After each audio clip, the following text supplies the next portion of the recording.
Video recepti vaš Aleksandar. Zdravo svima! Najbrži način kuvanja kukuruza. Za ovo vam je potrebno sledeće.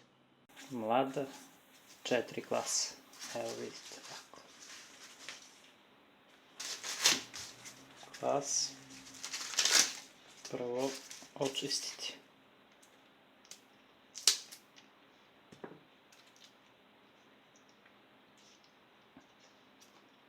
Evo vidite ovako.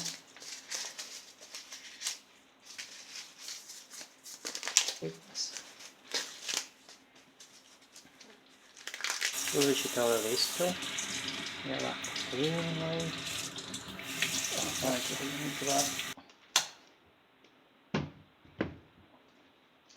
Zbog kuvanja lakše. Da. Eto. Bitno je staviti ih dole, a onda rećete kukuruz. Vidite ovako. Tako lepo vi to raspodelite, što vidite. U šerpu sipate vodu, tako da svaki kvas bude u vodi.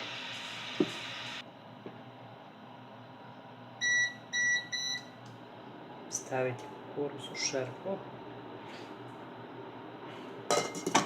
poklopiti. Ovako, kad je krenulo da vam vrije, tačno uključite 10 minuta da vam se tako kuva. Evo, poslednji minut. Kuvamo na tihoj temperaturi. I 10 minuta nam se lepo kuvao naš kukuruz. On to lepo kršti. Gotovo. Završeno. I sipat ćete vodu u koju se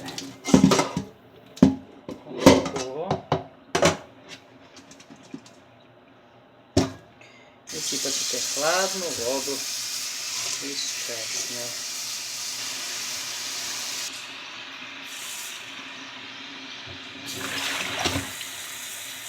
Kao što vidite na snimku.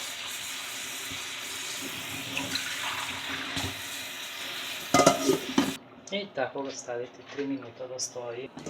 Kukuruz je gotov. Znači, trebalo nam je manje od 15 minuta da završimo ceo proces. Evo, kao što vidite, on je kuvan.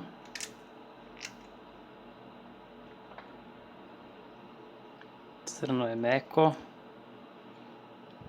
Baš onako kako treba da bude.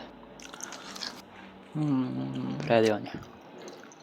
Kukuruz kao iz bajke. Sada naravno, ko voli, može da posoli. Ko voli malo pikantnije, može da stavi malo ljute papričice. Vidite? Ko voli slatko, može da ga zašećeri. Vidite kako je to dobro. Preukusan je. Savršenstvo bez mane. Prijatno želi vam vaš Aleksandar i do sledećeg videa ostanite mi zdravi i veseli. Ćao i vidimo se uskoro.